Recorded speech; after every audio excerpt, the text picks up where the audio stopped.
ಚಾಮರಾಜನಗರದಲ್ಲಿ 5 ಹುಲಿಗಳ ಸಾವು ಪ್ರಕರಣಕ್ಕೆ ಸಂಬಂಧಪಟ್ಟಂತೆ 5 ಮೃತ ಹುಲಿಗಳ ಮರಣೋತ್ತರ ಪರೀಕ್ಷೆ ಕೂಡ ಮುಕ್ತಾಯ. ಮೃತ ಹುಲಿಗಳ ಅಂಗಾಂಶಗಳ ಸ್ಯಾಂಪಲ್ಸ್ ಅನ್ನ ಸಂಗ್ರಹ ಮಾಡಲಾಗಿದೆ. ಚಾಮರಾಜನಗರದಲ್ಲಿ 5 ಹುಲಿಗಳ ಸಾವು ಪ್ರಕರಣ, ಒಂದು ತಾಯಿ ಹುಲಿ, ಇನ್ನು 4 ಮರಿಗಳು. ಈ 5 ಹುಲಿಗಳ ಮರಣೋತ್ತರ ಪರೀಕ್ಷೆ ಆಗಿದೆ. ವಿಷವಿಟ್ಟು ಕೊಂದ ಶಂಕೆ ಮೇರೆಗೆ ಲ್ಯಾಬ್ಗೆ ಸ್ಯಾಂಪಲ್ಸ್ಗಳನ್ನು ರವಾನೆ ಮಾಡಲಾಗಿದೆ. ಹುಲಿ ಸತ್ತ ಮೀನ್ಯಂ ಅರಣ್ಯ ಪ್ರದೇಶಕ್ಕೆ ತಜ್ಞರ ತಂಡ ತೆರಳಿ ಪರಿಶೀಲನೆ ಮಾಡ್ತಾ ಇದೆ. ಉನ್ನತ ಮಟ್ಟದ ತನಿಖಾ ತಂಡಕ್ಕೆ ಅಧಿಕಾರಿಗಳಿಂದ ಮಾಹಿತಿಯನ್ನು ಕೊಡಲಾಗ್ತಾ ಇದೆ.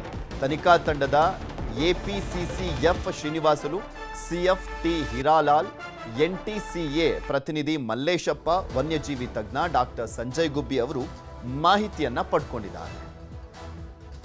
5 ಹುಲಿಗಳ ಸಾವು ಪ್ರಕರಣಕ್ಕೆ ಸಂಬಂಧಪಟ್ಟಂತೆ ತನಿಖೆ ಒಂದು ಕಡೆ ಆಗ್ತಾ ಇದೆ ಮತ್ತು ಒಂದು ಕಡೆ ಏನು ಕಾರಣ ಅನ್ನುವಂಥದ್ರ ಬಗ್ಗೆ ಮರಣೋತ್ತರ ಪರೀಕ್ಷೆಯಲ್ಲೂ ಕೂಡ ಹುಡುಕುವಂಥ ಕೆಲಸ ಆಗ್ತಾ ಇದೆ. ಮತ್ತು ಹುಲಿಗಳ ಅಂಗಾಂಗಗಳನ್ನು ಇಲ್ಲಿ ಲ್ಯಾಬ್ಗೆ ಕಳಿಸಲಾಗಿರುವಂಥದ್ದು.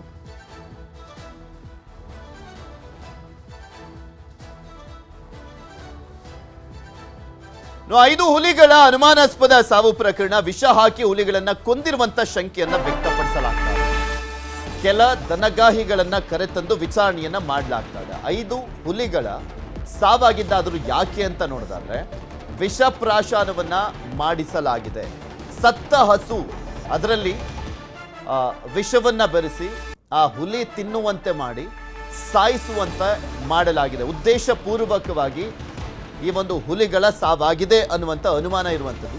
ಸತ್ತ ಹಸು ಯಾರದ್ದು ಅಂತ ಪತ್ತೆಗೆ ಈಗ ಅರಣ್ಯ ಇಲಾಖೆ ಸರ್ಕಸ್ ಮಾಡ್ತಾ ಇದೆ. ಸತ್ತ ಹಸು ತಮ್ಮದಲ್ಲ ಅಂತ ಹೇಳ್ತಾ ಇದ್ದಾರೆ ಅಲ್ಲಿರುವಂಥ ದನಗಾಯಿಗಳು ಮತ್ತೆ ಸ್ಥಳೀಯರು.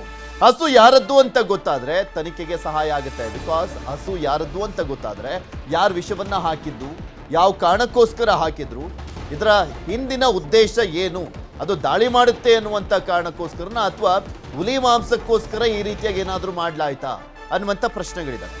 ದನಗಾಯಿಗಳು ವಿಷ ಹಾಕಿ ಕೊಂದ್ರ, ಹುಲಿ ಬೇಟೆ ಆಡ್ಲಿಕ್ಕೆ ವಿಷ ಹಾಕಿದ್ರ, ಎಲ್ಲ ಆಯಾಮಗಳಲ್ಲಿ ಅರಣ್ಯ ಇಲಾಖೆ ತನಿಖೆಯನ್ನ ಮಾಡ್ತಾ ಇದೆ. ತನಿಖಾ ತಂಡ ಒಂದ್ ಕಡೆ ಇದರ ಬಗ್ಗೆ ತನಿಖೆಯನ್ನ ಮಾಡ್ತಾ ಏನೇನು ಕಾರಣ ಅನ್ನುವಂಥದ್ರ ಬಗ್ಗೆ ಪತ್ತೆ ಹಚ್ಚುವಂತ ಕೆಲಸ, ಅದರ ಜೊತೆಗೆ ಇದನ್ನ ವಿಷಪ್ರಾಶನ ಹಾಕಿ ಕೊಲ್ಲಲಾಯ್ತಾ ಅನ್ನುವಂಥದ್ರ ಬಗ್ಗೆ, ಹಸು ತಿಂದು ಸಾವನ್ನಪ್ಪಿದೆ ಅಂತ ಹೇಳಲಾಗ್ತಾ ಇದೆಯಲ್ಲ, ಪ್ರಾಥಮಿಕವಾದಂಥ ಶಂಕೆ, ಆ ಒಂದು ನಿಟ್ಟಿನಲ್ಲೂ ಕೂಡ ತನಿಖೆ ಆಗ್ತಾ ಇದೆ. ಯಾವ್ದಾರು ಹಸು ಹೊಡ್ತಿದ್ರೆ ಈ ಟೈಗರ್ ಅವ್ರು ಅದನ್ನ ನೋಡ್ಕೊಂಡು ಅದನ್ನ ಒಂದ್ ಕೂಡ್ಲೆ ಇದನ್ನ ಪ್ರೊಟೆಕ್ಟ್ ಮಾಡ್ಬೇಕು ಅಂತ ಏನೋ ಮಾಡಿರೋರು. ಆ ಹಸು ಅಲ್ಲಿ ಬಿದ್ದಿರೋದ್ರಿಂದ ಅವ್ರು ಯಾರು ಹಸು ಓನರ್ ಬಂದ್ಬಿಟ್ಟು ಅದಕ್ಕೆ ವಿಷ ಹಾಕಿ ಈಗ 5 ಸತ್ತಿದೆ. ನಾನ್ ಯಾರನ್ನೂ ಬ್ಲೇಮ್ ಮಾಡಲ್ಲ, ಫಸ್ಟ್ ಈ ಆಫೀಸರ್ನೇ ಬ್ಲೇಮ್ ಮಾಡೋದು ನಾನು. ಅದು ಬಿಟ್ಟು ನೆಕ್ಸ್ಟ್ ನಾನ್ ಬರೋದು ಸರ್ಕಾರಕ್ಕೆ ಗೊತ್ತಿತ್ತು ಇಂತ DCF ಚಕ್ರಪಾಣಿ ಅವರು ಅವ್ರನ್ನ ಸಸ್ಪೆಂಡ್ ಆಗಿದ್ದು, ಮರಗಳ ಇದು ಕಟ್ಟಡ ಮಾಡಿ ನಮ್ಮ ಮಡಿಕೇರಿಯಿಂದ ಸಸ್ಪೆಂಡ್ ಮಾಡಿದ್ರು. ಅವ್ರನ್ನ ಯಾಕೆ ತಗೊಂಬಂದ್ಬಿಟ್ಟು ಒಂದು ಎಕ್ಸಿಕ್ಯೂಟಿವ್ ಪೊಸಿಷನ್ ಕೊಡ್ಬೇಕು, ಎಕ್ಸಿಕ್ಯೂಟಿವ್ ರೋಲ್ ಯಾಕೆ ಕೊಡ್ಬೇಕು ಪೊಸಿಷನ್? ಅದ್ರೊಳಗೆ ನಮಗೇನು ಮಾಹಿತಿ ಬರ್ತಿದೆ ಅಂದ್ರೆ, ಇಲ್ಲ ಇವರು IFS Indian forest service cadre ಅವರ ಇದರಿಂದ ಒತ್ತಡದಿಂದ ಸರ್ಕಾರ ಇದು ಕೊಟ್ಟಿತ್ತು ಅಂದ್ಬಿಟ್ಟು. ಸೊ ಇಲ್ಲಿ ನೋಡಕ್ ಹೋದ್ರೆ ತಿರ್ಗಾ ನಿಮ್ಗೆ ಬರೋದೇ ಸೀನಿಯರ್ ಆಫೀಸರ್ಸ್ ಕತೆ. ಈಗ ಈ ಸಂಬಳ ಕೊಟ್ಟಿಲ್ಲ ಅಂತ ಗೊತ್ತಿರೋದು ಎಲ್ರಿಗೂ ಗೊತ್ತಿರೋ ವಿಷಯನೇ. ಈಗ DCF ಕೈಗೆ ಆಗ್ಲಿಲ್ಲ ಅಂತ ತಿಳ್ಕೊಳ್ಳಿ, ಚಕ್ರಪಾಣಿಗೆ ಎಬಿಲಿಟಿ ಇರ್ಲಿಲ್ಲ. ಯಾಕಂದ್ರೆ ಅವ್ರು 2 ಕೋಟಿ ಅವರು ಕಾಂಟ್ರಾಕ್ಟರ್ ಕೊಡ್ಬೇಕಾಯ್ತು. ಯಾರು ದಿನಗೂಲಿಗೆ ಇದು ಕೊಡ್ತಿದ್ದಾರೆ ಕಾಂಟ್ರಾಕ್ಟ್ ಒಳಗೆ ದುಡ್ಡು, ಅವ್ರಿಗೆ 2 ಕೋಟಿ ಕೊಟ್ಟಿಲ್ಲ ಅಂತ ಮಾಹಿತಿ ಬಂದಿದೆ. ಈ ಹುಲಿಗಳು ಎಲ್ಲಿ ಚಲನವಲನಗಳಿವೆ, ಈ ಒಂದು ವಿಚಾರಕ್ಕೆ ಸಂಬಂಧಪಟ್ಟಂತೆ ತನಿಖೆಯನ್ನ ಮಾಡಿ ಏನಾಗಿದೆ ಅನ್ನುವಂಥದ್ರ ಬಗ್ಗೆ ವರದಿಯನ್ನು ಕೊಡಬೇಕು, ನಂತರ ಕ್ರಮವನ್ನು ಕೈಗೊಳ್ತೀವಿ ಅಂತ ಹೇಳಿದ್ದಾರೆ ಈಶ್ವರ್ ಖಂಡ್ರೆ ಅವರು.